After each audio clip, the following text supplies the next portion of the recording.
wa ala alihi washabbihi ajma'in. Amma ba'du, asyhadu an la ilaha illallah wa asyhadu anna Muhammadar Rasulullah. Sekalian, em, nikmat Islam, nikmat sendiri yang insya Allah kita masih bisa menghadiri kajian bulanan interna. Marilah bersama-sama kita turunkan puji syukur kehadirat Allah Ta'ala dan salawat dan salam kenali wassalam. Bersama kita telah hadir Ustadz Muhammad Ihsan yang pagi ini akan memberikan kajian dengan tema rukun Islam yang agung. Monggo untuk Ustadz Muhammad Ihsan kami persilahkan. Nah, Jazakallah khairan Mas Faiz.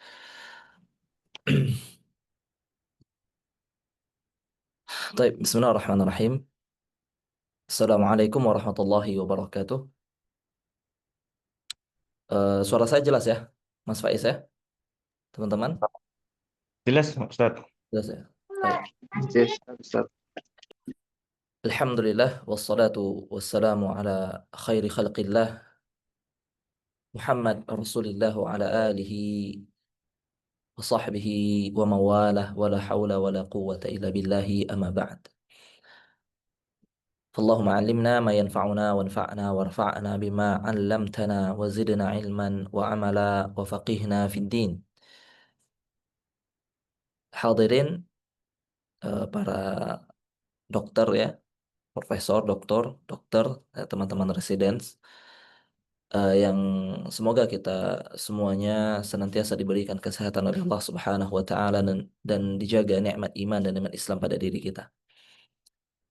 Alhamdulillah tentunya kita bersyukur kepada Allah yang mana di pagi hari ini di tengah hujan ya di Jogja turunnya rahmat Allah Subhanahu wa taala, Allah masih berikan kita kesempatan untuk kembali menghirup udara di dunia ini ya, memberikan kesempatan kepada kita untuk lebih mendekatkan diri lagi kepada Allah, untuk memperbaiki diri, untuk memperbanyak tabungan akhirat kita sebelum kita melakukan perjalanan yang panjang untuk bertemu Allah Subhanahu wa taala.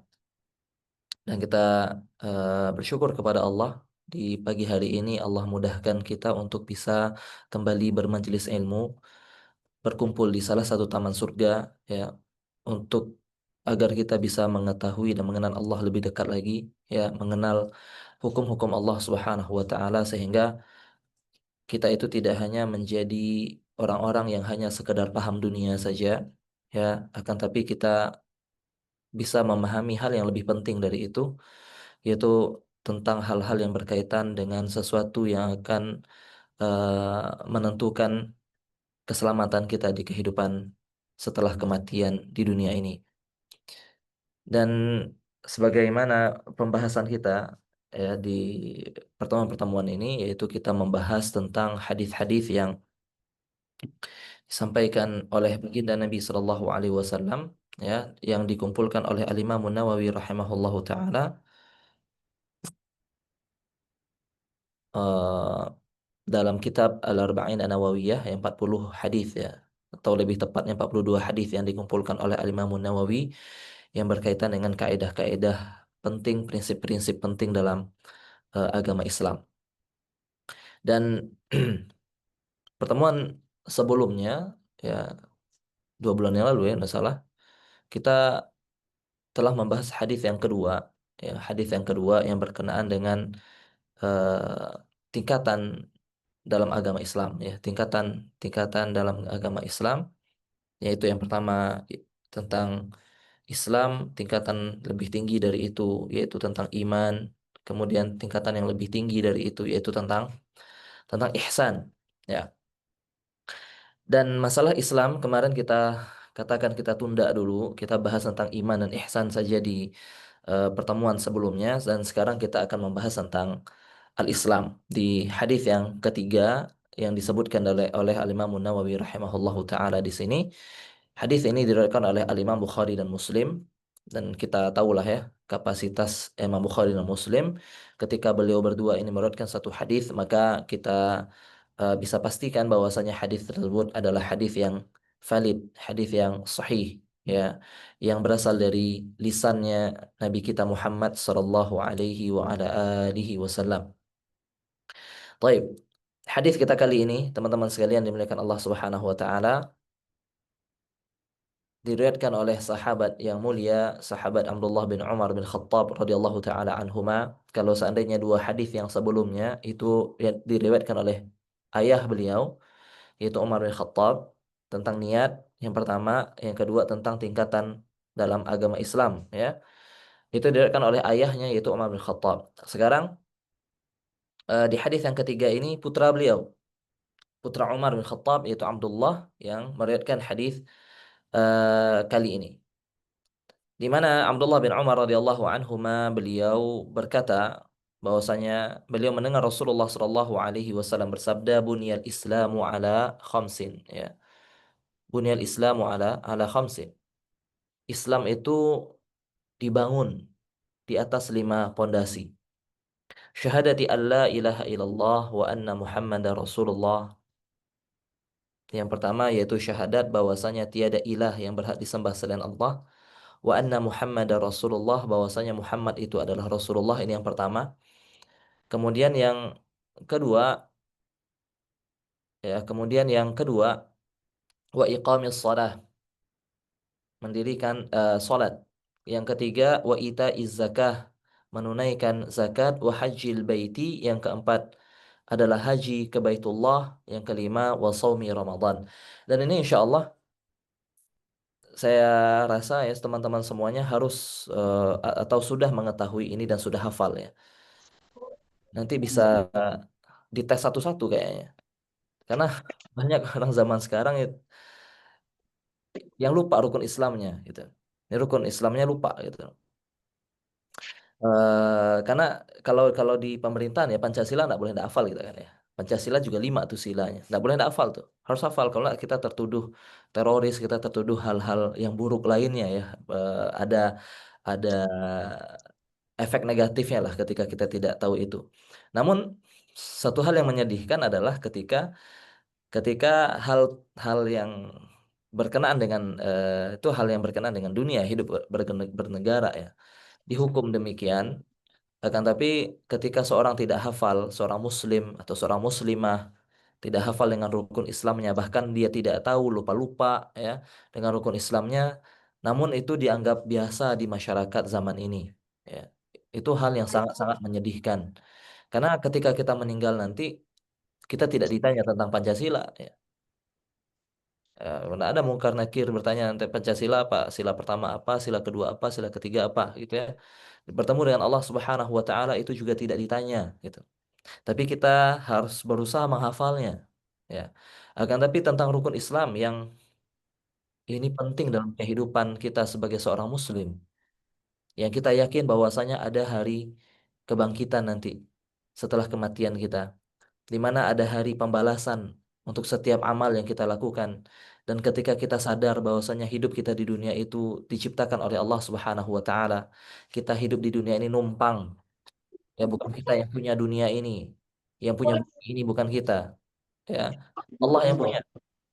Allah yang punya. Lahu mulkus samawati wal ard, ya. Allah yang memiliki kerajaan langit dan bumi itu. Bukan hanya Indonesia saja, bukan hanya benua Asia saja, dan bukan hanya bumi saja. Semua planet, semua yang ada langit dan bumi ini tidak mungkin tercipta begitu saja, ya, secara kebetulan. Hal-hal yang sesempurna ini tercipta kebetulan itu kan suatu hal yang mustahil, ya. Diciptakan oleh Allah Subhanahu wa taala dan Dia yang punya. Terus tentang rukun Islam, hal-hal yang berkaitan dengan Allah kita lupa. Itu kan hal yang menyedihkan ya, hal-hal yang membuat kita menyesal di akhirat kelak, ya. Nah, baik, kita kembali ke hadis ini teman-teman sekalian yang dimuliakan Allah Subhanahu wa taala. Di sini Nabi Shallallahu alaihi wasallam memberikan permisalan bahwasanya Islam itu ibarat sebuah bangunan. Agar apa? Agar litakribil masail. litaqribiz dzihn, agar mendekatkan pemahaman, ya. Ini gaya, salah satu gaya ngajarnya Nabi Shallallahu alaihi wasallam, mengumpamakan sesuatu yang maknawi, sesuatu yang yang apa memahamkan kita dengan sesuatu yang Islam. Islam itu kan bukan suatu objek yang konkret, ya, yang nyata di luar, enggak, ya. Akan tapi agar kita bisa memahami makna dari Islam itu, ya, kita memahami makna dari Islam itu, Nabi SAW memahamkan kita seperti menjadikan Islam itu seperti sebuah bangunan. Bayangkan kalau bangunan itu tidak berdiri, tidak ada pondasinya atau tidak ada tiangnya. Bagaimana bangunan tersebut? Tentu bangunan tersebut akan runtuh dia. Ya, digoyang sedikit hancur tuh. Ya. Maka Islam, bangunan Islam ini biar dia kuat, biar bangunan itu tetap berdiri, maka dia ada 5 penopangnya. Ya, kalau seandainya ini hilang, hancur dia bangunan Islam kita. Ya. Yang pertama syahadat, yang kedua iqamus shalah, mendirikan salat, yang ketiga menunaikan zakat, keempat haji dan puasa. Dalam riwayat yang lain disebutkan puasa dulu baru haji. Taib. Sekarang kita bahas rukun pertama yaitu syahadat. Syahadat kita ada 2, ya, maka diistilahkan dengan syahadatain atau syahadatan, ya, 2 syahadat. Asyhadu an la ilaha illallah wa asyhadu anna Muhammadar Rasulullah. Terdiri dari 2. Dan syahadat itu adalah artinya persaksian, gitu.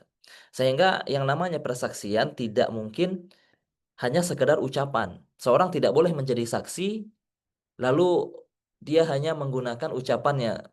Ketika ditanya oleh hakim, ya, apakah Anda benar-benar jujur dengan perkataan, apakah Anda benar-benar melihat itu? Iya, Pak Hakim, saya lihat, gitu. Padahal dia tidak lihat. Dia mengatakan bahwasanya dia bersaksi, gitu. Tapi dia tidak mengetahui apa yang dia persaksikan, gitu.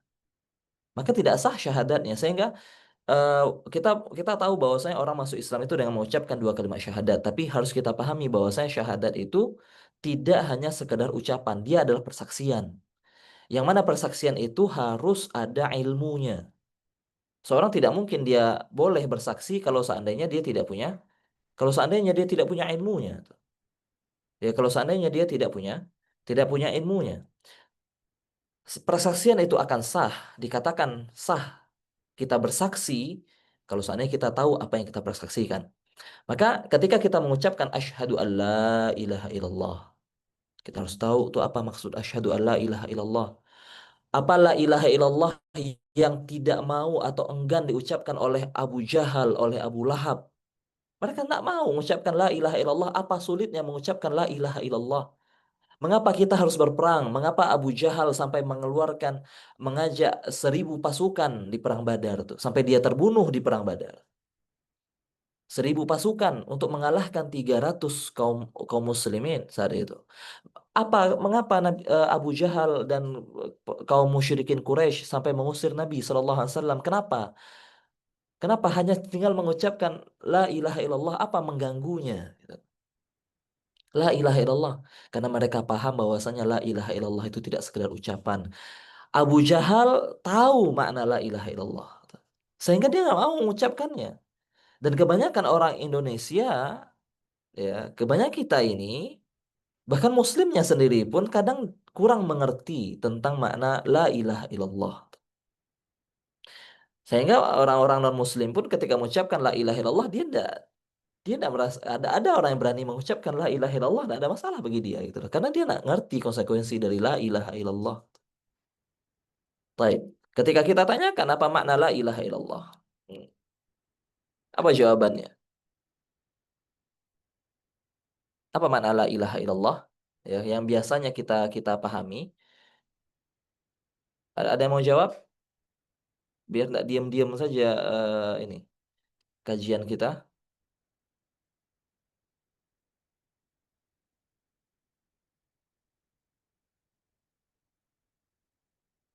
Tidak ada yang mau jawab ini? Baik. Ini kalau share screen nggak bisa lihat ini kita, ya. Chat, ya. Takutnya ada yang ngechat. Ini screennya kelihatan ya? Iya, Ustaz, kelihatan, Ustaz. Kelihatan ya? Mas Afif, apa arti la ilaha illallah, Mas Afif? Eh, iya, Ustaz. La ma'budu bihaqqin illallah. Tidak ada yang berhak disembah selain Allah, Ustaz. Masya Allah, ini yang udah paham ini. Baik, bagus ya. Tadi yang dikatakan oleh Mas Afif bahwasanya ketika dikatakan la ilaha illallah ya, apa makna la ilaha illallah? Arti sebenarnya dari la ilaha itu adalah tiada yang berhak disembah sebenarnya. Ilah itu adalah tiada yang sesuatu yang berhak disembah, bukan sekedar Tuhan. Kebanyakan kita di negara kita ketika ditanyakan la ilaha illallah itu maknanya apa? Banyak yang menjawab dengan artian tiada Tuhan selain Allah. Tiada Tuhan selain Allah. Tapi mohon maaf, Abu Jahal pun mengatakan bahwasanya Allah itu Tuhan. Ya, Abu Jahal dan kawan-kawannya dan gerombolannya, mereka mengatakan bahwasanya Allah itu Tuhan. Mereka meyakini itu. Mereka mengakui itu. Ya, bahkan Allah sendiri yang mengatakan wala in sa'altahum, kalau seandainya engkau bertanya kepada mereka orang-orang Quraisy, musyrikin Quraisy, orang-orang syirik di Quraisy itu, ya Rasulullah penduduk Mekah yang musyrik itu, ya Muhammad, ya man khalaqas samawati wal ard, siapa yang menciptakan langit dan bumi, la yaqulunna Allah, mereka akan mengatakan Allah. Mereka ngerti yang menciptakan langit dan bumi ini Allah. Mereka tahu bahwasanya Allah itu Tuhan, pencipta. Allah yang ciptakan langit dan bumi, mereka paham itu. Ya. Akan tetapi ibadah mereka mereka berikan kepada selain Allah Subhanahu wa taala. Sehingga mereka tidak dikatakan sebagai orang yang telah mempersaksikan bahwasanya Allah itu la ilaha illallah. Tuh. Tidak dianggap la ilaha illallah, mereka tidak mau mengucapkan la ilaha illallah. Karena mereka tahu bahwasanya la ilaha illallah itu artinya bukan sekedar tiada Tuhan selain Allah, namun maknanya adalah tiada yang berhak disembah. Tiada satupun yang berhak disembah selain Allah Subhanahu wa taala. Nah, maka kalau kita perhatikan ya la ilaha illallah itu ada dua rukunnya dari la ilaha illallah. Pertama kalimat la ilaha ya, yang kedua bisa tulis saya. Hmm. Yang pertama la ilaha ya,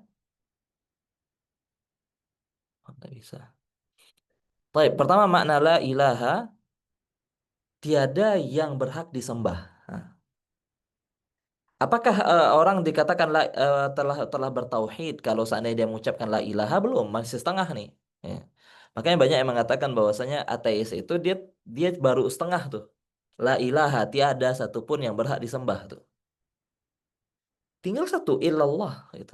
Tinggal kita membuktikan bahwasanya ada satu yang berhak disembah. Siapa? Allah.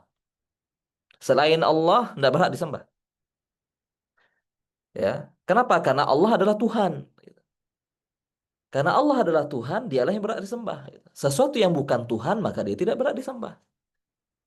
Orang-orang musyrik dulu, mereka meyakini Allah, mereka mengakui dan meyakini Allah itu sebagai Tuhan, akan tetapi mereka mengatakan bahwasanya ibadah kita juga akan kita berikan kepada selain Allah.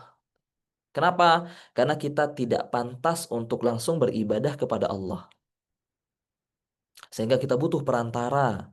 Orang-orang soleh dulu yang sudah meninggal, ya, dibuatkan simbol patungnya. Lalu mereka berdoa, mereka beribadah, ya, dan doa adalah ibadah.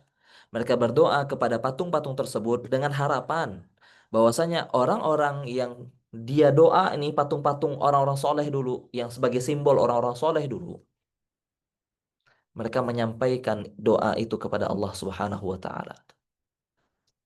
Jadi orang-orang soleh ini orang dalam lah, ya. Kita kalau seandainya bertemu dengan raja ya, dengan presiden misalkan, atau ketika kita mendaftar di sebuah perusahaan, itu kita tidak bisa langsung ujuk-ujuk ketemu bosnya, karena kita tidak kenal sama dia. Terus gimana caranya? Oh, ada orang dalam, kita kenal sama orang yang dekat sama bos perusahaan. Maka kita dekati orang itu, kita sampaikan hajat kita dengan harapan orang ini memberikan syafaat. Dia datang ke bosnya lalu mengucapkan, lalu mengatakan, terima si Fulan, si Anu itu terima aja Pak. Kenapa? Dia bagus kok ini. Lalu mereka menyamakan Allah Subhanahu wa taala dengan itu, tidak boleh. Gitu. Allah bukan seperti manusia. Kenapa kita butuh orang dalam terkadang ya? Kenapa kita butuh syafaat dari orang-orang dekat itu? Karena kita tidak kenal dengan presidennya, kita tidak kenal dengan bos perusahaannya, dan perusahaan pun tidak kenal kita gitu. Beda dengan Allah Subhanahu wa taala yang Allah tahu tentang kita. Sehingga untuk apa doa kepada bebatuan itu, kepada patung-patung itu, kepada simbol-simbol orang-orang soleh dulu. Kenapa harus lewat perantara itu gitu. Padahal Allah Subhanahu wa taala kenal sama kita, Allah tahu siapa kita gitu. Tidak ada satupun yang tersembunyi bagi Allah Azza wa Jalla. Doa langsung kepada Allah sebagaimana yang diperintahkan oleh Allah Azza wa Jalla. Doa itu ibadah, ingat doa itu ibadah. Dan ibadah-ibadah lainnya rasa ada ibadah dalam bentuk kecintaan, ada ibadah dalam bentuk rasa takut ya. Semuanya harus kita berikan kepada Allah Subhanahu wa taala. Kenapa? Karena dialah Allah Azza wa Jalla, karena dialah Tuhannya. Ya ayuhan nas, u'budu rabbakumul ladzi khalaqakum wal ladzina min qablikum la'allakum tattaqun. Wahai manusia sekalian, beribadahlah kepada Tuhan kalian yang telah menciptakan kalian. Maka teman-teman sekalian ini yang perlu kita pahami ya. La ilaha illallah itu adalah dasar dari semuanya. Tidak ada satupun yang berhak disembah selain Allah. Kita harus sadar bahwasanya kita ciptaan Allah, kita makan dari rezeki Allah, kita numpang di bumi ya Allah, kita numpang dengan langitnya Allah Subhanahu wa taala. Kita menghirup udara itu pun dari Allah.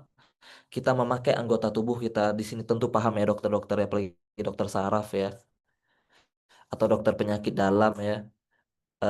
Pahamlah bagaimana konstruksi tubuh kita itu yang begitu sempurnanya. Adakah teknologi semaju apapun teknologi zaman sekarang nih? Siapa yang bisa membuat kes- suatu robot yang sesempurna manusia coba? Coba itu yang kita pikirkan. Gitu. Nggak mungkin, nggak ada. Nggak ada. Sesempurna itu ciptaan Allah. Mungkinkah kita katakan bahwasanya kita tercipta secara kebetulan? Ya, secara kebetulan terjadi Big Bang Ball meledak semuanya kemudian terbentuklah makhluk hidup itu secara kebetulan seperti itu nggak mungkin lah. Pasti kita diciptakan oleh zat yang maha sempurna tuh. Lalu apa yang membuat kita tidak mau beribadah kepada Allah Subhanahu wa taala? Dan apa yang membuat kita tidak mau mengenal Allah Subhanahu wa taala? Apa yang membuat kita ketika dalam kehidupan dunia kita ini tidak mau mendekat kepada Allah itu? Apa yang membuat kita menomorduakan Allah Subhanahu wa taala atau malah menomortigakannya atau malah nomor sekian ya gitu? Apa yang membuat kita lebih senang membaca tulisan-tulisan status Facebook dan Instagram, menonton itu semuanya daripada kita membaca Al-Quran, membaca firman-firman Allah Subhanahu wa taala? Apa? Padahal kita tinggal di bumi Allah, kita numpang di sini. Kita tidak bisa hidup tanpa oksigen yang Allah berikan. Kita tidak bisa hidup tanpa makanan yang Allah berikan. Kita tidak bisa hidup ya tanpa segala yang Allah berikan kepada kita ini. Bahkan kita pun tidak akan ada tanpa Allah. Kalau Allah tidak ciptakan kita tidak akan bisa menikmati kenikmatan dunia ini. Ya lalu apa yang membuat kita menjauh dari Allah Subhanahu wa taala? Baik, maka intinya dari la ilaha illallah adalah semua ibadah yang kita lakukan harus kita berikan kepada Allah. Ya, kalau seandainya kita berikan ibadah kepada selain Allah, maka itu yang dinamakan dengan kesyirikan. Itu syirik, dosa terbesar dalam agama kita, dosa yang tak terampuni. Allah mengatakan, "Innallaha la yaghfiru an yushraka bihi." Sesungguhnya Allah Subhanahu wa taala tidak akan pernah mengampuni dosa syirik. Dalam artian apa?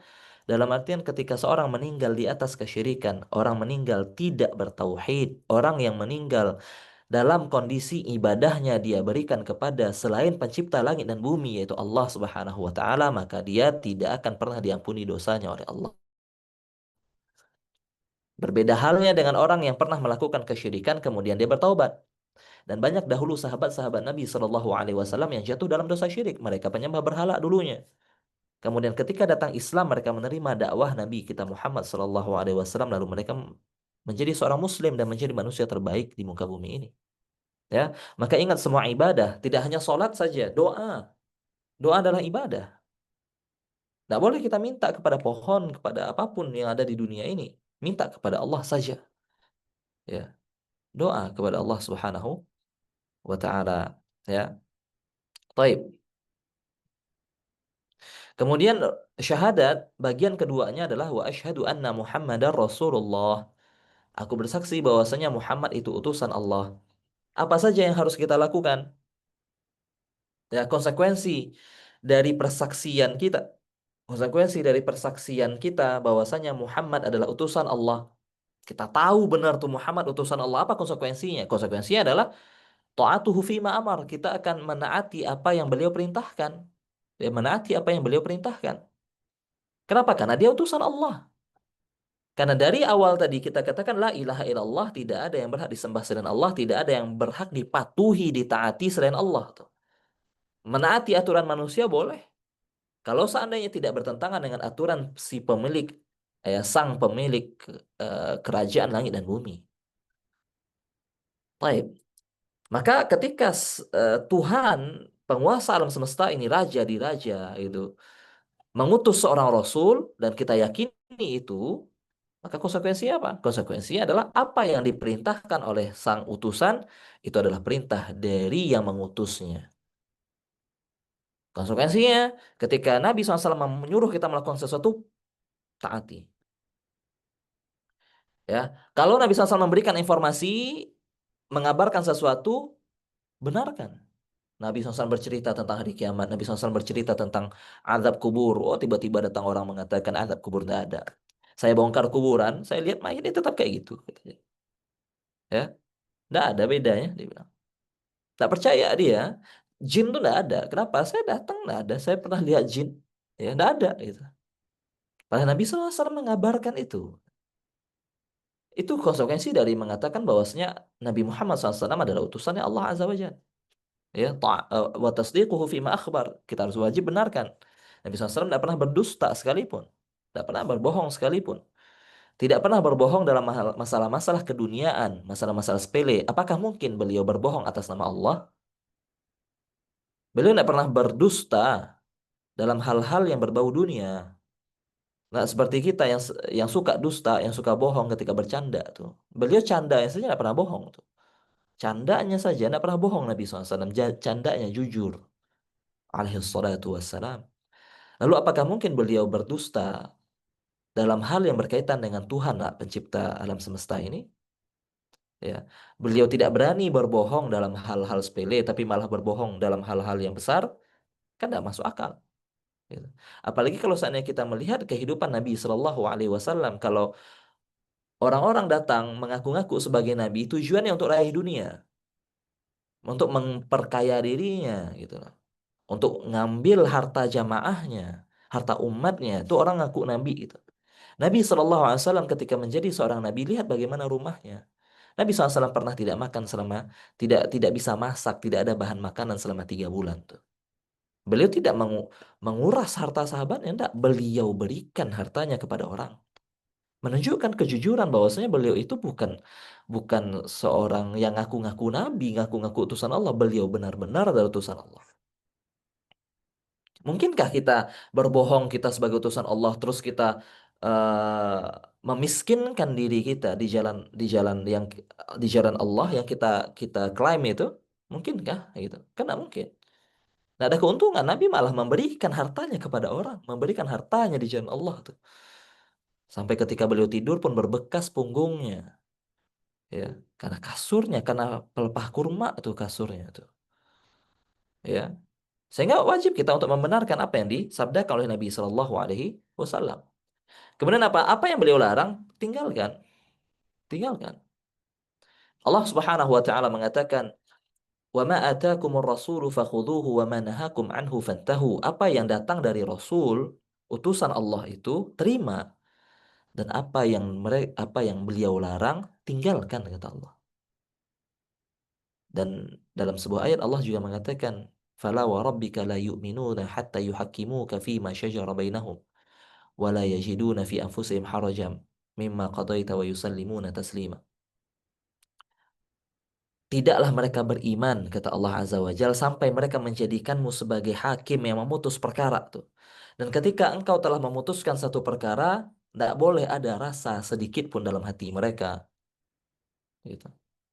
Allah juga mengatakan, wa ma kana lil mu'minin wa la mu'minatin idza qadallahu wa rasuluhu amran an yakuna lahumul khiyaratu min amrihim. Tidak pantas bagi orang yang ngaku beriman, yang mengatakan dirinya beriman kepada Allah dan hari akhir, ya.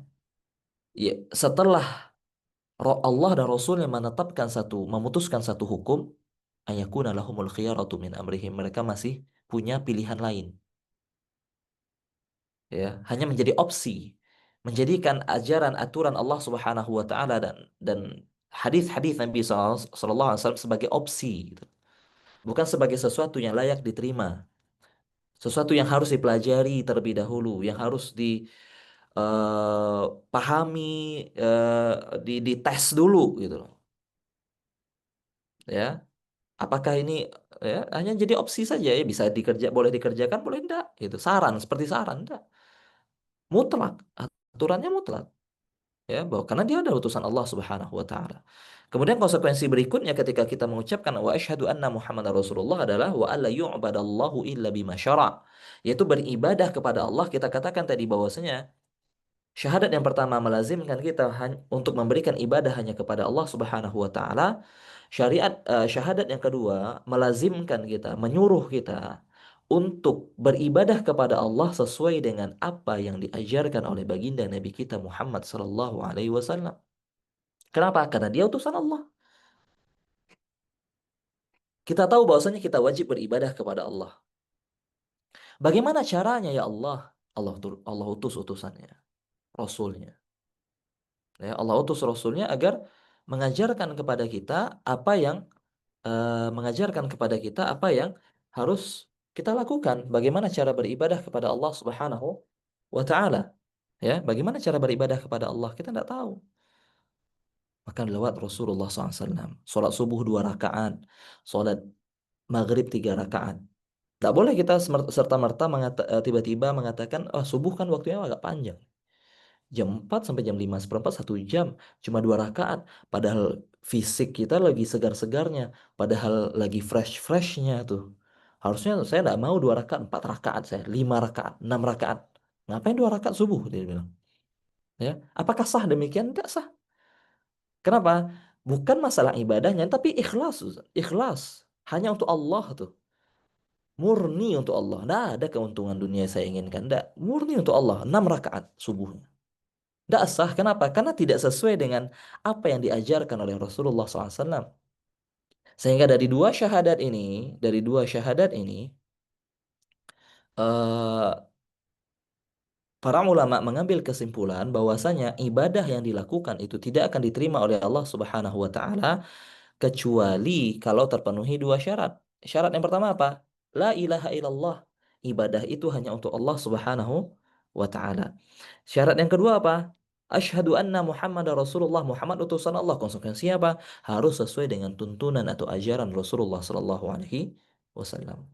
Oke, ini maka ini yang harus kita pahami, ya. Ini yang harus kita pahami. 2 syahadat ini, ya, menjadi dasar pondasi, ya, dari agama kita. Ibadah apapun yang kita lakukan, ya, ibadah apapun yang kita lakukan tidak akan diterima oleh Allah Subhanahu wa taala kecuali dilandasi oleh dua dua hal ini. Taib. Itu pembahasan tentang apa? Rukun yang pertama, ya. Rukun yang pertama, dan itu harus difahami. Rukun yang pertama itu harus difahami karena itu yang menjadi poin atau dasar yang paling penting dalam agama kita, ya. Dan itulah Islam yang sebenarnya. Ya, Islam yang sebenarnya adalah berserah diri sepenuhnya kepada Allah Subhanahu wa taala. Baik, rukun yang kedua, kita pindah rukun yang kedua, ya, mendirikan salat wa iqamis salah, kata Nabi SAW. Apa yang dimaksud rukun Islam yang kedua ini, mendirikan salat? Apa maksudnya? Apakah salat semua salat? Ya, sebagian ulama mengatakan salat Idul Fitri, salat Idul Adha itu wajib. Ya. Salat nazar misalkan, itu wajib. Tapi apakah dia rukun Islam? Bukan. Rukun Islam itu yang mana? Salat 5 waktu sehari semalam, itu yang rukun Islam. Adapun salat-salat wajib lainnya, kalaupun ada, ya, misalkan seperti salat nazar, kita bernazar nih, ya, eh, nanti bulan, apa misalkan bulan Rajab saya akan salat 2 rakaat, 4 rakaat misalkan di hari Seninnya misalkan. Kita bernazar, ya Allah, aku bernazar kepadamu, ya. maka dia jadi wajib. Dia jadi wajib. Tapi apakah ketika kita tinggalkan kita melanggar rukun Islam? Tidak. Melanggar kewajiban. Jadi banyak kewajiban dalam agama kita ini, banyak kewajiban dalam agama kita ini, tapi tidak semua kewajiban itu tingkatannya setinggi rukun Islam. Ya, rukun Islam itu kewajiban yang paling tinggi yang harus dilakukan. Ya, melanggar rukun Islam berbeda dosanya, jauh lebih besar dosanya dibandingkan melanggar kewajiban yang bukan rukun Islam. Taib. Jadi yang dimaksud rukun kedua iqamis salat, mendirikan salat adalah mendirikan salat 5 waktu sehari semalam, zuhur, asar, maghrib, isya, subuh.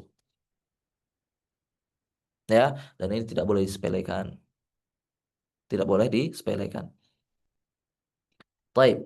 Ketika Nabi SAW mengistilahkan iqamatus salah, dan kita kalau lihat baca Quran, Allah mengatakan wa aqimus salah, pakai kata iqamah, bukan sekedar sallu, bukan sekedar if'alu as-salah.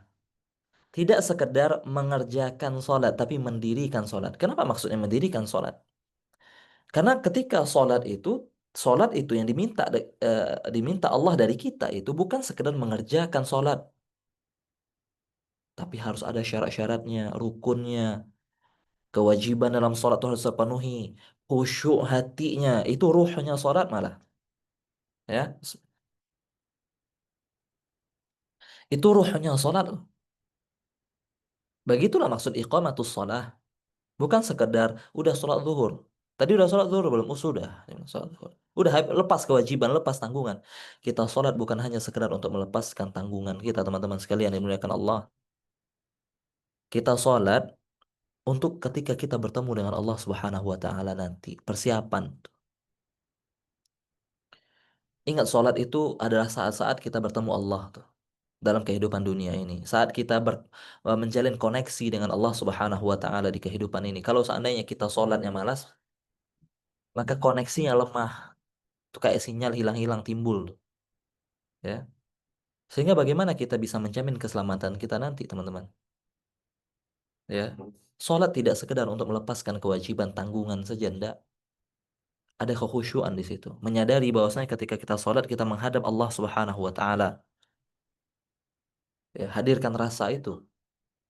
Bagaimana kalau seandainya kita diundang rapat oleh presiden di satu meja, kemudian presiden nanya ke kita, ya, terus kita menjawab, apakah mungkin pikiran kita kemana-mana tuh saat itu? Pasti kita fokus. Presiden bicara kita perhatikan tuh dengan seksama. Kenapa? Karena kita menganggap dia adalah orang penting, bahaya kalau seandainya kita tidak menghiraukannya. Lalu sepenting apa sih manusia tertinggi di dunia ini jabatannya dibandingkan Allah Subhanahu wa taala? Sehingga ketika kita sholat Allahu Akbar, yang kita pikirkan adalah kunci rumah kita, yang kita pikirkan adalah nanti siang makan apa, ya. Pikir Allahu Akbar, ya. Yang dipikir apa? Oh, nanti beli rendang enak nih gitu. Padahal kita sedang menghadap Allah, gitu. Padahal kita sedang menghadap Allah, Raja di Raja, pemilik alam semesta. Tidak ada satupun manusia di dunia ini yang pantas kita berikan pengagungan sebesar pengagungan kita kepada Allah. Dia segala-galanya, ya. Dia yang menciptakan kita, coba. Maka iqamatus sholah yang kita kejar dan mendirikan sholat itu, itulah yang membuat apa kata Allah, inna sholata tanha anil fahsya'i wal munkar. Sesungguhnya sholat itu bisa mencegah seseorang dari perbuatan keji dan mungkar. Kenapa kita melihat banyak orang yang menyepelekan dosa dan maksiat pada dia sholat? Karena dia hanya sekedar mengerjakan sholat, bukan mendirikan sholat pada dirinya tuh. Jadi ketika sholat kita sadar kita membangun koneksi dengan orang yang kuat koneksinya dengan Allah, dia akan berpikir 2 kali ketika dia ingin melakukan maksiat. Bukan 2 kali, 3 kali, bahkan 100 kali dia pikirkan. Dan kalaupun seandainya dia sempat terjatuh, yang namanya manusia, kadang khilaf, kadang alfa, kadang lupa, melakukan kesalahan dan dosa, dia cepat baliknya. Itu orang-orang yang mendirikan sholat. Sholat benar-benar menjadi cahaya dalam kehidupannya. Adapun orang-orang yang sekedar mengerjakan sholat, hati-hati, ya. Allah Subhanahu wa taala mengatakan fawailul lil musallin. Bayangan nih. Celakalah orang-orang yang mengerjakan sholat, kata Allah. Jadi kalau kita sholat pun, apakah kita pasti selamat? Belum tentu, teman-teman. Fawailul lil musallin, bahkan Celaka tuh orang-orang yang sholat kata Allah. Dalam surah Al-Ma'un kita tahu itu. Yang sholat bagaimana ya Allah? Kita apa lanjutannya? Alladzina hum an sholatihim sahun. Orang-orang yang ketika sholatnya dia tidak peduli dengan sholatnya. Orang-orang yang mengerjakan sholat tidak peduli dengan sholatnya. Bukan orang-orang yang lupa ketika sholat. Ketika sholat lupa dia takbiratul ihram. Bukan lupa takbiratul ihram. Lupa rukuknya misalkan. Atau lupa baca ini. Baca. Itu ada pembahasannya dalam fikih. Nabi SAW pun pernah lupa dalam sholatnya. Namun yang menjadi pembahasan kita adalah ketika orang melupakan sholatnya. Padahal dia sholat. Ya, padahal dia sholat. Seperti apa? Allahu Akbar, dia sholat. Ya, kapan dia lalu dia sholat, tapi dia tidak peduli dengan sholatnya. Dia lakukan hal-hal yang mungkin bisa membatalkan sholatnya. Ya, dia tidak peduli dengan sholatnya. Dia sholat zuhur di waktu asar, sholat asar di waktu maghrib, maghrib di waktu isya. Tak peduli dengan waktu sholat. Ya, menunjukkan dia tidak peduli dengan Allah Subhanahu wa taala yang telah memberikan banyak hal kepada dirinya, kenikmatan berbagai itu dari Allah. Padahal dia sholat, padahal dia sholat, tapi di akhir waktu, ketika sudah mau keluar waktu, tanpa uzur ya, kecuali orang ketiduran atau orang punya uzur ya, tidak punya uzur. Orang zuhur sholat di asar boleh tidak boleh bagi musafir, bagi yang bisa yang dibolehkan menjamak sholat orang yang sakit misalkan, sakit yang tidak memungkinkan memberatkan dia untuk sholat di tiap waktunya. Tapi tidak ada uzurnya, tidak ada alasan syar'inya, tidak ada alasan dia untuk melaksanakan sholat di waktu itu, tapi dia lakukan itu.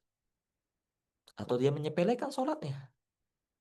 Kata Ibnu Abbas, dua tafsiran ini. Dia sholat di luar waktu atau dia sholat di luar waktu atau dia sholat dia sholat tapi dia menyepelekan sholat. Tidak peduli itu.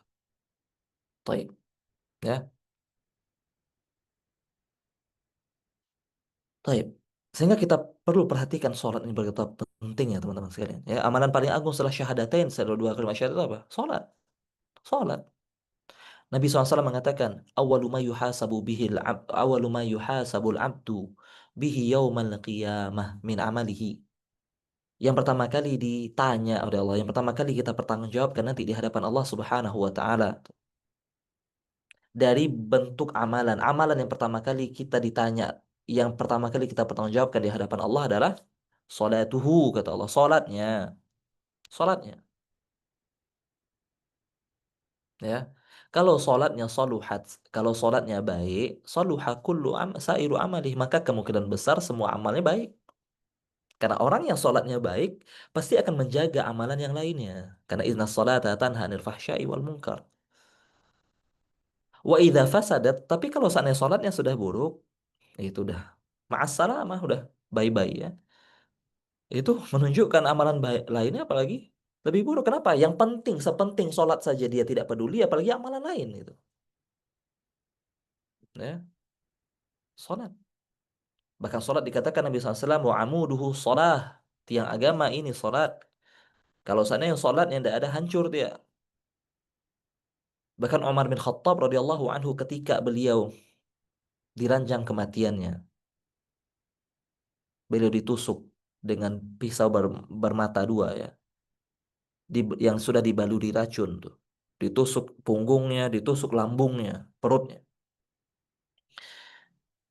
Ketika beliau sekarat itu, beliau masih hidup, sekarat beliau, pingsan beliau berkali-kali. Namun ketika pingsan masuk waktu sholat, diingatkan sama orang-orang sekitarnya, as-salah ya Amirul Mukminin, wahai Amirul Mukminin, salat, salat, salat. Ketika dia itu bangun dia, subhanallah, orang pingsan karena dalam keadaan sekaratnya, bangun ketika diucapkan sholat. Lah kita ketika dipanggil sholat tidur kan. Malah ngantuk, malah ngantuk. Udah Allahu Akbar ngantuk malah. Umar Khattab pingsan, bangun. Lalu beliau mengatakan apa? La hadza fil islami liman taraka sholat. Tidak ada bagian dalam Islam bagi orang yang meninggalkan sholat. Ya. Makanya para ulama berbeda pendapat dalam masalah ini ya. Sebagian ulama mengatakan bahwasanya orang Islam tapi tidak sholat, sama sekali tidak sholat. Bukan sholat sekali-sekali ya, tidak sholat sama sekali. Tidak disebut Muslim lagi. Keluar dari Islam dia. Ada ulama yang mengatakan itu.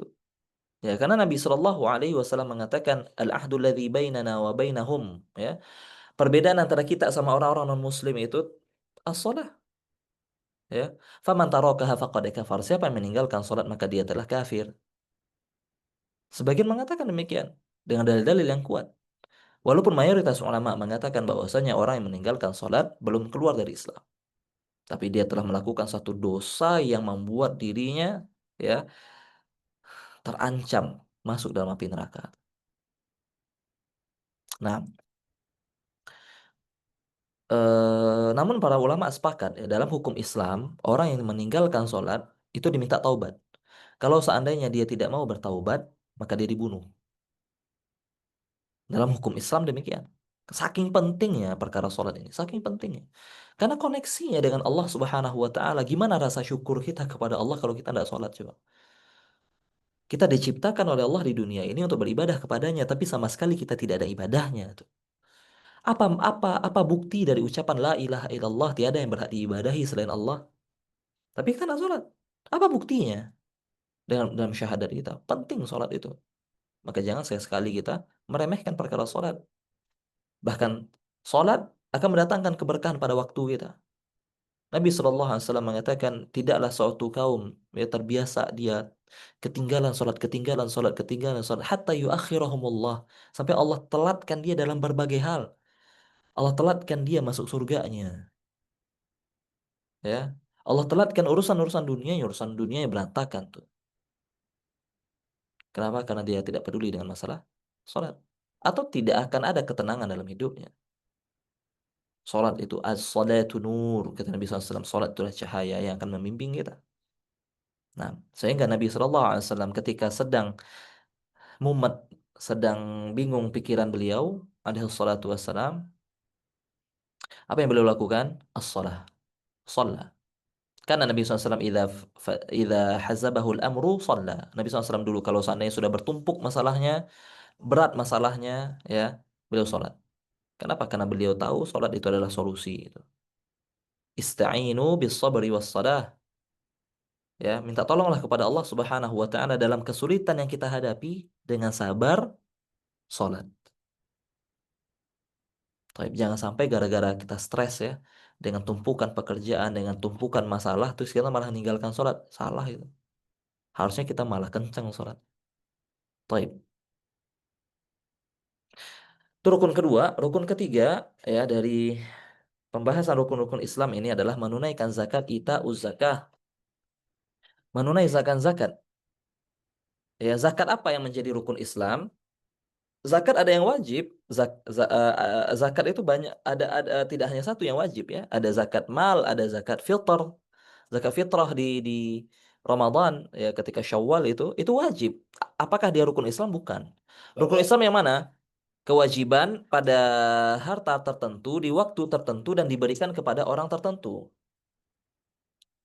Ya, kewajiban yang Allah wajibkan pada harta tertentu, tidak semua harta. Ya, dinar, dirham, ya. Eh, kemudian kalau peternakan kambing, sapi, unta yang digembalakan, ya, bukan yang dikasih pakan tuh. Kemudian ada yang lainnya. Tapi yang sering kita sekarang itu zakat harta, afwan bukan zakat harta, tapi zakat emas perak tuh, masuk situ uang. Harus dibayarkan. Karena itu hak orang lain yang Allah titipkan pada kita. Di waktu tertentu, tidak serta-merta setiap punya uang di zakati, tidak. Waktu tertentu harus sampai senisab. Nisab itu batas minimal orang diwajibkan bayar zakat. Ya, yaitu berapa? 85 gram emas, 20 dinar, 80 gram emas. Zaman sekarang berarti berapa kira-kira itu? 100 juta, 160 juta ya.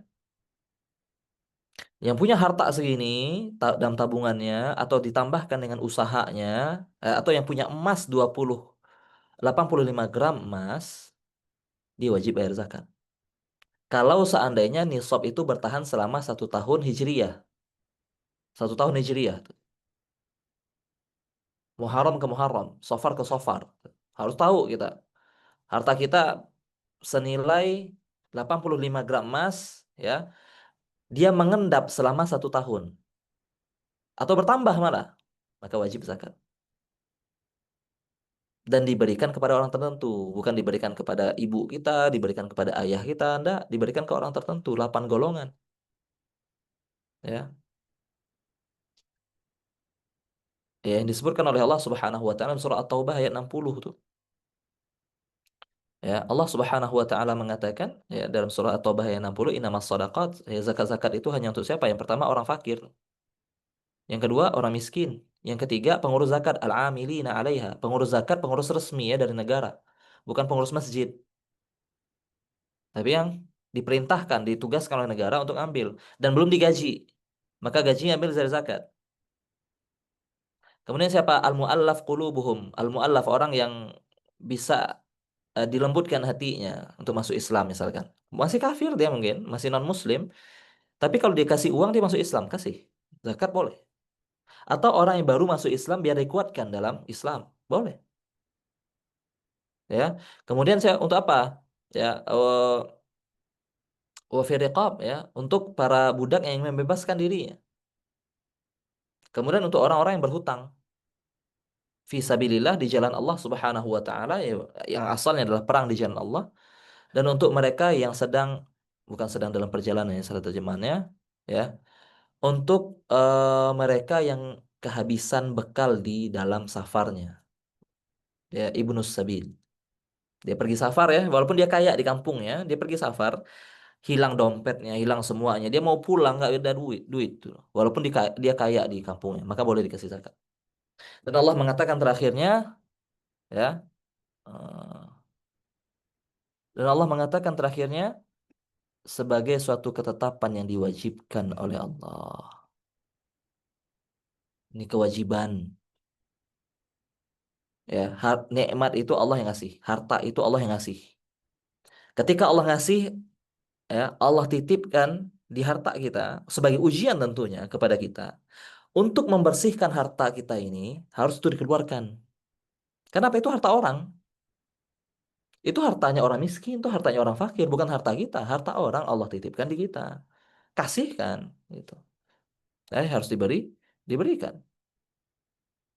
Sehingga apa bahaya orang-orang yang menyimpan-nyimpan hartanya ya, yang nabung-nabung hartanya tidak mau mengeluarkan zakatnya. Allah mengatakan, Nabi SAW dalam sebuah hadis mengatakan tidaklah seorang memiliki harta simpanan emas atau perak lalu tidak menunaikan haknya, melainkan Allah akan menjadikannya pada hari kiamat sebuah lempengan yang dipanaskan oleh neraka jahanam. Ingat, neraka jahanam bukan kompor gas, bukan kompor kita ini, bukan api dunia kita ini.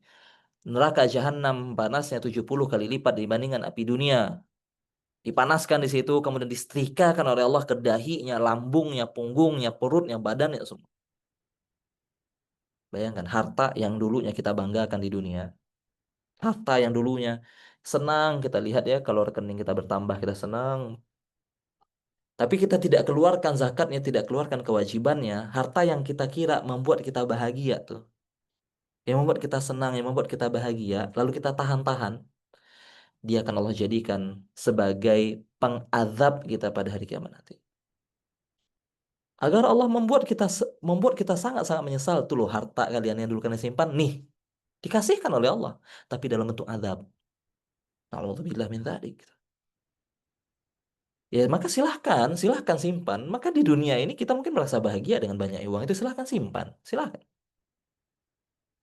Tapi nikmatilah penyesalan itu nantinya ketika kita dibangkitkan oleh Allah Subhanahu wa taala dan kita tidak mau bayar zakat.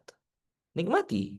Maka nikmati di dunia, nikmati juga di akhirat harta itu. Al jaza'u min jinsil amal, kata kata kata para ulama kita. Balasan sesuai dengan apa yang kita lakukan dulu di dunia. Kita simpan untuk kita nikmati, maka di akhirat kita akan menikmatinya dalam bentuk yang lain. Disetrika oleh Allah Azza wa Jalla ke punggung kita. Harta itu menjadi sebab kita diazab oleh Allah Subhanahu, bahkan Dia yang azab kita. Subhanallah ya. Nah, taib. Kemudian rukun keempat, puasa Ramadan. Ya. Apa maksudnya? Beribadah kepada Allah dengan menahan diri dari pembatal puasa, dari terbit fajar shadiq hingga terbenam matahari di bulan Ramadan. Puasa nazar tidak masuk rukun Islam. Puasa Ramadan yang masuk rukun Islam. Ya, puasa Ramadan adalah puasa yang diwajibkan oleh Allah Subhanahu wa taala untuk kita berpuasa bagi orang yang mampu melaksanakannya di bulan Ramadan. Baik, ya.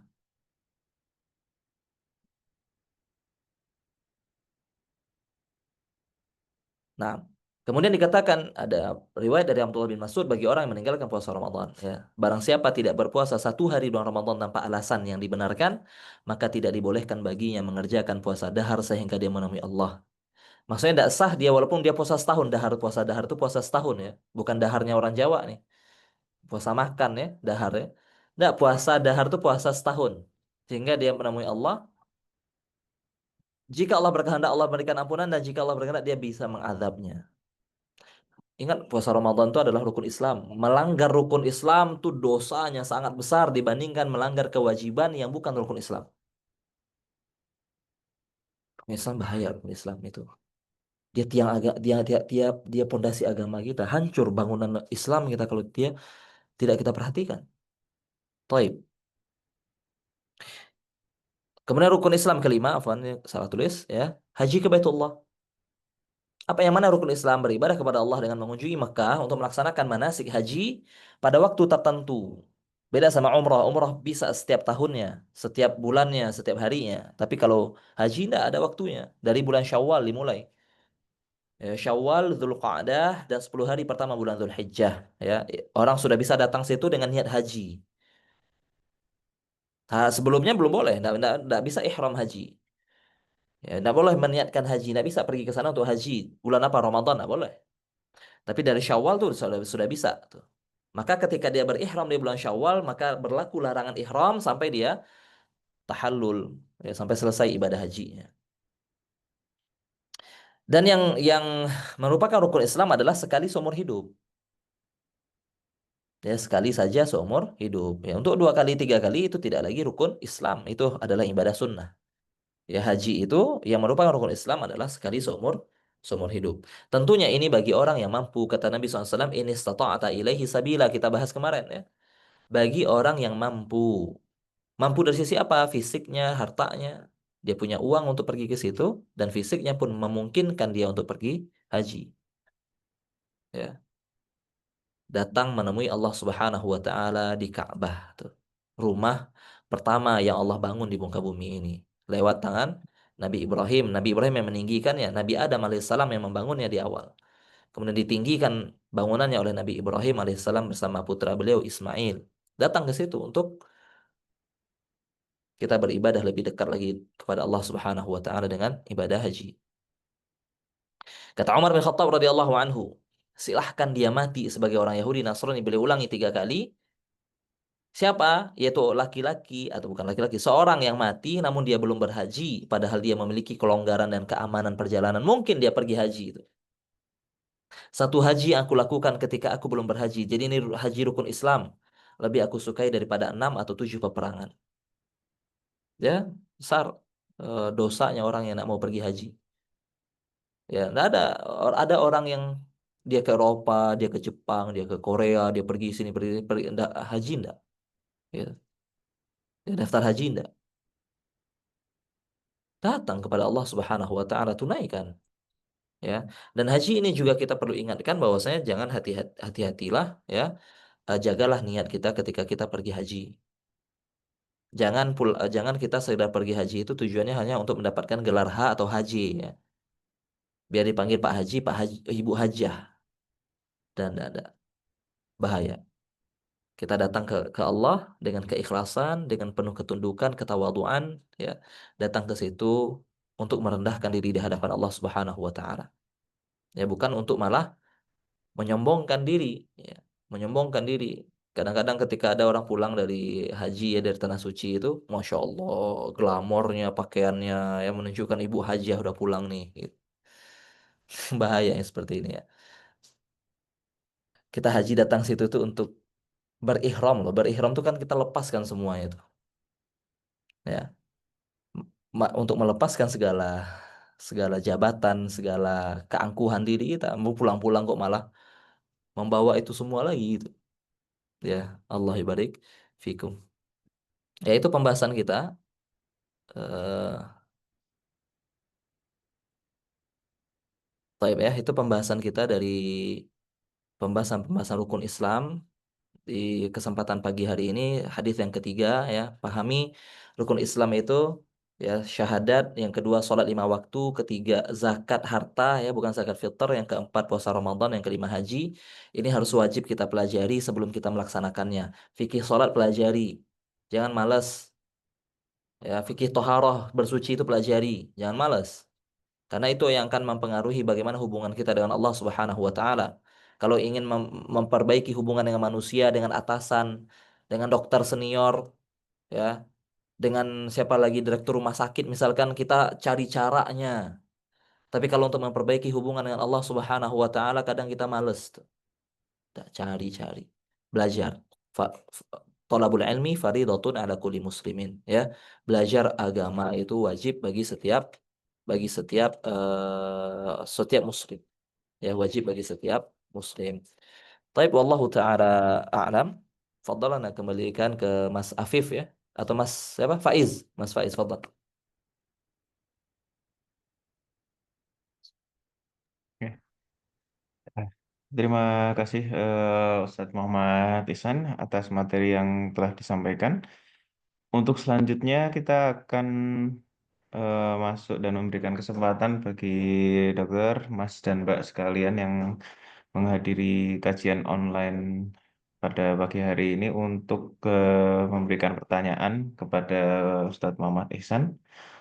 Monggo dipersilahkan jika ada yang ingin memberikan pertanyaannya. Selamat pagi, Assalamualaikum Pak Ustadz. Nah, Izin Pak Ustadz, saya Dika Pak Ustadz dari oh ya Mas Dika. Residen Penyakit Dalam.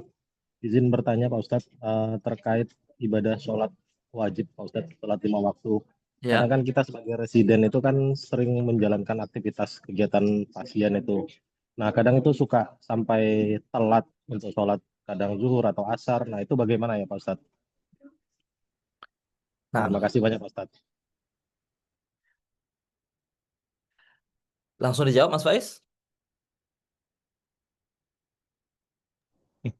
Monggo silakan Oh ya, Ustadz Muhammad izin. Ihsan untuk menjawab pertanyaan dari Mas Dika. Dika ya.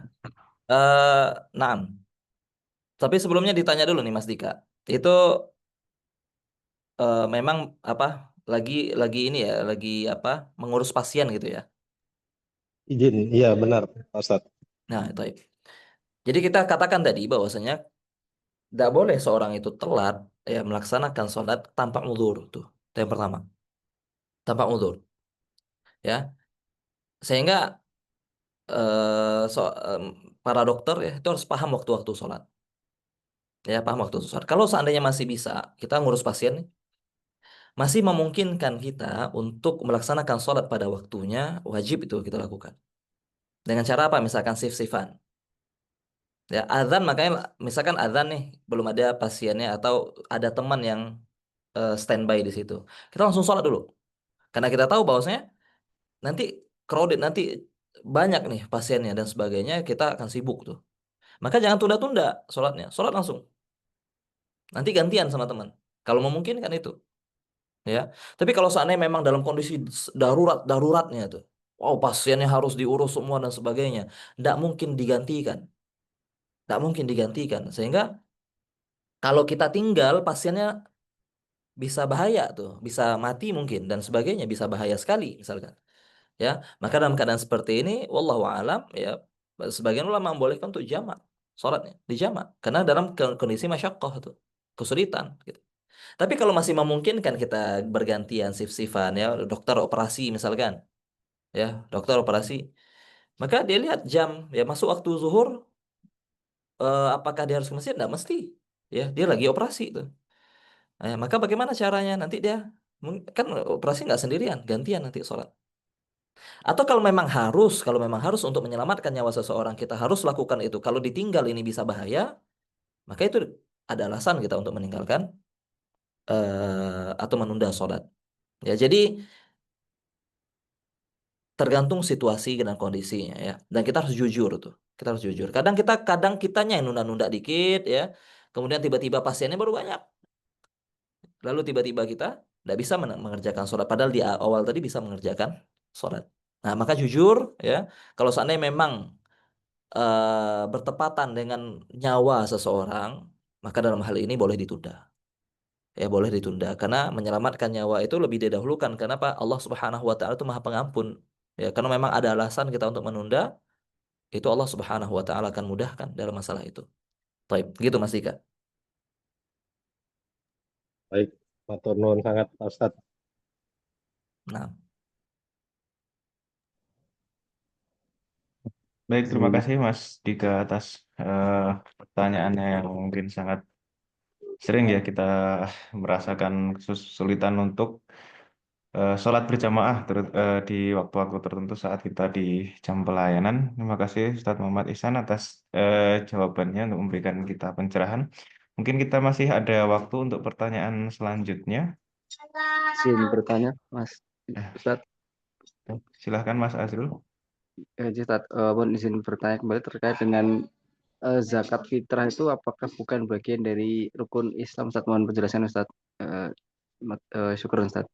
nah, oh panggilan Mas Azrul ya, salah baca Mas Afif itu saya. Jadi, Ustadz, di sini Mas Azrul. Baik, zakat fitrah ya, yang kita lebih dikenal zakat fitrah di Indonesia. Kewajiban ketika sebelum Idul Fitri, orang yang hidup ya di saat Idul Fitri di tanggal 1 Syawal wajib mengeluarkan makanan pokok situ, 1 sak. Tapi apakah dia bukan bagian dari rukun Islam? Bukan. Ya, zakat fitr itu bukan bagian dari rukun Islam, tapi bukan berarti dia sunnah. Maka tadi kita katakan bahwasanya wajib itu belum tentu rukun Islam. Banyak kewajiban yang tidak disebutkan dalam rukun Islam. Rukun Islam itu kewajiban paling wajib tuh. Itu harus dijaga. Sehingga dikatakan rukun Islam. Dikatakan rukun Islam karena dia yang paling penting. Gitu.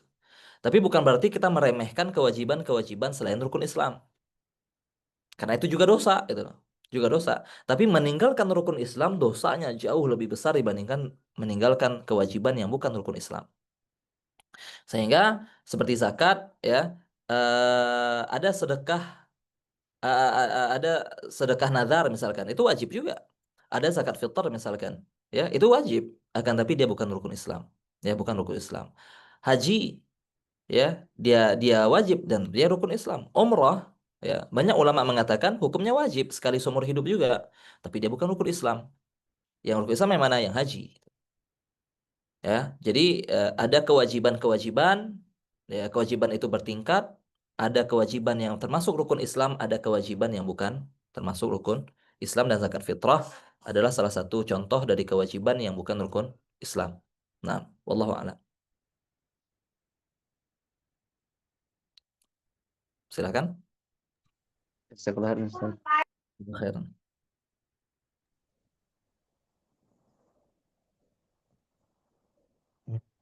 Dari Mas Azril, apakah sudah cukup untuk jawabannya? Oke. Ya, sudah, Mas. Matur nuwun. Oh, baik. Oke. Baik, mungkin kita siapkan satu pertanyaan lagi. Mungkin terakhir untuk Ustadz Muhammad Ihsan, ada yang mungkin memberikan pertanyaannya.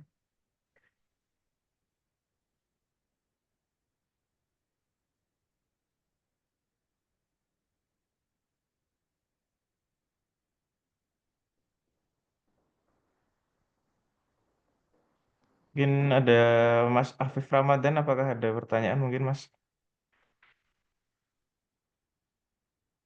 Oh,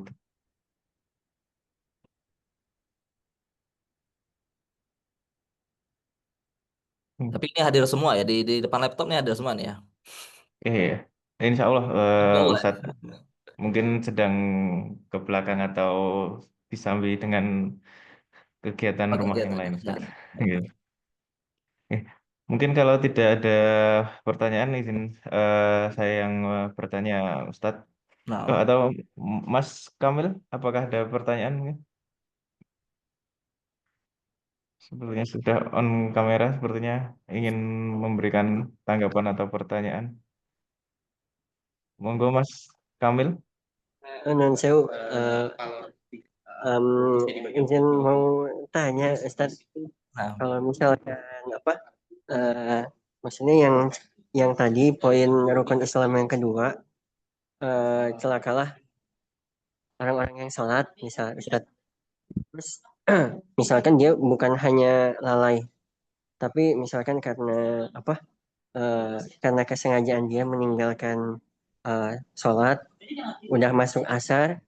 Nah, itu apakah perlu ini ya, dirangkap kayak gitu, Ustaz? Apakah itu tuh berlaku kayak seperti hutang, hanya atau memang tidak bisa di apa namanya itu tidak bisa dibayar sholat yang tertinggal. Kemudian kalau misalkan memang ada sholat yang tertinggal yang sebelumnya, apakah bagaimana cara dalam tanda kutip memperbaikinya? Apakah mengingat-ingat berusaha, tapi kalau emang lupa banget berapa banyak udah sholat yang tertinggal, terutama sholat wajib apalagi. Nah itu bagaimana ya, Ustaz?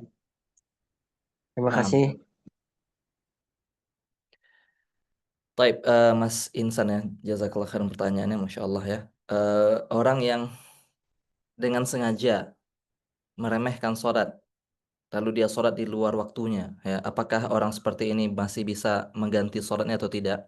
Mayoritas ulama mengatakan bahwasanya dia tetap wajib di samping dosa besar ya, di samping dosa besar, karena itu adalah salah satu ciri sholatnya orang munafik. Yang Allah katakan, "Idza qamu ila sholati qamu kusala la yadhkurunallaha illa qalila." Orang munafik itu kalau sholat, ya, orang munafik pun sholat sebenarnya. Karena di zaman Nabi, orang munafik itu menampakkan keislaman sehingga dia sholat. Ciri-cirinya adalah orang yang ketika sholat, dia sholatnya males. Wala la yadhkurunallaha illa qalila. Dia sholat itu di akhir-akhir waktu ya, sehingga udah mepet-mepet-mepet, akhirnya ketika sholatnya dia cepat-cepat. Akhirnya zikirnya pun dikit. Itu sifat sholatnya orang munafik. Orang muslim tidak gitu sholatnya. Orang muslim harusnya dia bahagia ketika ingin bertemu dengan penciptanya. Orang yang beriman seperti itu sifatnya. Kalau ada orang demikian, kata mayoritas ulama, dia wajib ganti. Selamping dia dosa besar situ. Wajib bertaubat pertama, yang kedua wajib dia ganti. Ya, karena Nabi SAW mengatakan man nama an salatin aw nasiyaha, siapa yang ketiduran dari salat atau dia lupa mengerjakan salat, ya fal yusalliha idza dzakaraha, maka hendaklah dia lakukan salat itu ketika dia ingat atau ketika dia terbangun tuh. Wala ya wala walaisa lahu kafaratun illa dzalik, hanya itu penggantinya. Maka para ulama ini mengatakan kalau seandainya orang yang lupa saja disuruh ganti, orang yang ketiduran saja suruh ganti sholatnya, suruh kejar sholatnya. Bagaimana mungkin orang yang sengaja meninggalkan sholat tidak disuruh ngerjain? Orang yang tidak sengaja saja disuruh kerjakan, apalagi orang yang tidak mengerjakan. Gitu. Maka di samping dia bertaubat, dia harus kerjakan lagi tuh. Ya, jangan sampai keenakan dia tidak sholat. Udahlah, dia bilang. Baik. Ada pendapat ulama, mayoritas ulama seperti ini. Ada juga ulama yang mengatakan tidak bisa diganti. Selama yang tidak bisa diganti. Kadang-kadang orang mau berpikiran pendapat kedua ini yang mengatakan tidak perlu diganti itu adalah pendapat yang ringan. Lebih enak nih kayaknya nih pendapatnya. Kenapa? Karena tidak perlu kita sholat kan. Udah sengaja tidak sholat, sengaja tidak sholat, tapi tidak perlu sholat. Tinggal taubat selesai, dia bilang. Tapi ingat pendapat kedua ini yang lebih mengerikan sebenarnya. Kenapa? Karena kita tidak bisa mengerjakan sholat itu selama-lamanya tuh. Ya, benar-benar harus taubat yang nasuha kepada Allah Subhanahu wa taala agar dosa sholat zuhur itu hilang. Ya, karena meninggalkan satu sholat saja, sholat asar tuh meninggalkan satu sholat saja bahaya dosanya, apalagi banyak sholat. Ya, oleh karenanya, ya, wallahu taala alam, kalau seandainya memang beda ya dengan orang yang dulunya tidak pernah sholat sama sekali bertahun-tahun, terus tiba-tiba dia tobat, maka yang demikian tentu akan menyulitkan dia untuk melaksanakan sholat yang banyak itu gitu loh. Maka maka caranya bagaimana? Caranya dia bertobat kepada Allah Subhanahu wa taala dengan sebenar-benar taubat dan perbanyak amal solehnya. Yang pernah lagi dia lakukan itu. Tapi kalau seandainya masih bisa dikerjakan, ya, masih bisa dikerjakan, maka di samping taubat kerjakan. Sebagai bentuk penyesalan kita kepada Allah ya. Wallahu a'lam apakah diterima oleh Allah atau tidak, usahakan. Ya, sholat ini bahaya sekali teman-teman sekalian. Ya, jangan pernah meremehkan masalah masalah sholat. Ya, wallahu a'lam gitu Mas Insan ya. Baik, terima kasih Ustaz. Nah,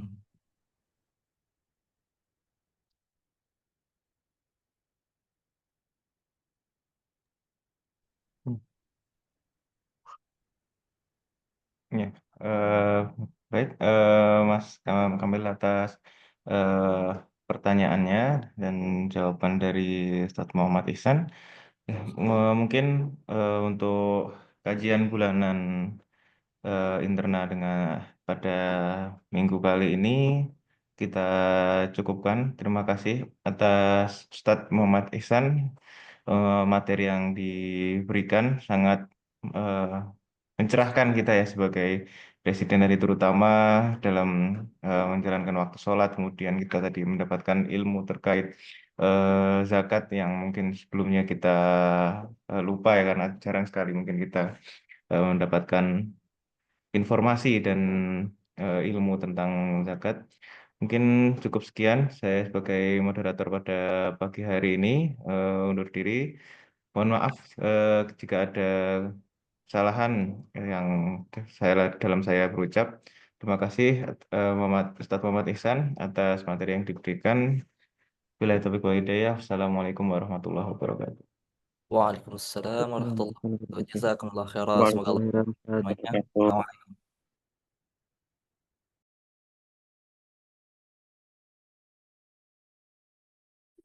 Terima kasih Mas.